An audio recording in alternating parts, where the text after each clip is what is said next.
Y'all, this story is absolutely unbelievable. You won't believe it, or maybe you will, but it's another case of a cop shooting somebody for absolutely no reason at all. They reportedly shot and killed a father who called 911 for help instead of the home invader who broke into his home. That sound familiar? Maybe like Sonia Massey? 43-year-old Brandon Durham is pictured here, and he was reportedly a father and a realtor, and he was killed by a police officer in his own home. This was in Las Vegas on November 12th, and this is totally unacceptable. This was after he called for help during what was described as a violent home invasion. His family is now speaking out. So in the morning hours of this past Tuesday at around 12:40 a.m. on November 12th, Brandon called 911 to report that two people were shooting into his home and trying to break into it. He was reportedly there with his 15-year-old daughter. A few minutes into the call, Brandon told the dispatcher that the suspects had successfully entered his home through both the front and the back doors. He then told authorities that he would be locking himself into the bathroom. So after the call to 911, 3 officers then came to his home. That included 26-year-old Alexander Bookman, who was the idiot who shot and killed Brandon. They arrived to the scene and they instantly noticed that there was damage to the windows of the home as well as the vehicles that were parked in the driveway. They also reportedly heard screaming and banging noises coming from inside the home. So Alexander, the officer, kicked the door open and he was the first one to enter the home. As the officer went deeper into the home, he ended up seeing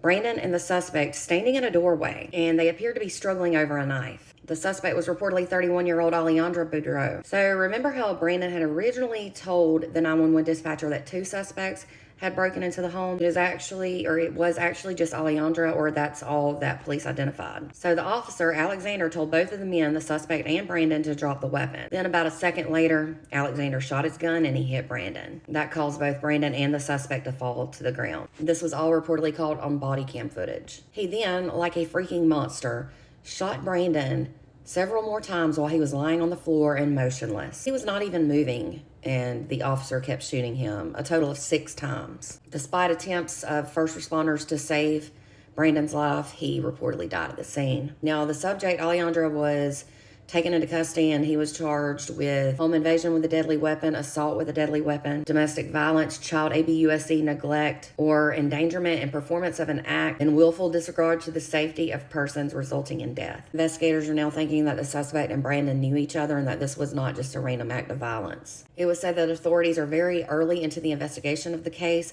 and despite what Brandon told 911 about there being a shooting, people doing shots inside the home, there was no gun recovered from the scene. It was said only 2 knives were. It was said that his 15-year-old daughter, Isabella, was inside the home when he called 911. She has spoken out after her father's passing, and she said that she is disgusted with the Metropolitan Police. She further said that the violence that occurred in her home was from somebody who was extremely, extremely angry and extremely violent, and that she is disgusted in how the police told her father after killing him, they told him to stay down. She said that they treated him like he was the suspect in the situation when in fact he was the victim. She's now disgusted in the Metropolitan Police to allow her to live fatherless for the rest of her life. Now, Brandon had a partner who was basically like a wife. Her name is Rachel Gore, and she has blamed the lack of police training. And she also said that the reason Brandon is dead is due to the color of his skin. Brandon has been described as a realtor, a chef, and a wonderful father. He also had a 13-year-old stepson. It was said he was a loving and wonderful family man, and that he was dedicated to his family, and he provided a happy and stable life, and that his passing has left a void in all of their lives. This is absolutely unbelievable, and justice definitely needs to be served in this case. I don't know the result or the outcome of the idiot cop that shot him, but I hope he was fired, and I hope he spends the rest of his life behind bars, honestly. Please share and repost this video so that we can get justice for Brandon. My heart and prayers go out to all who knew and loved him. For more true crime, be sure to give me a follow.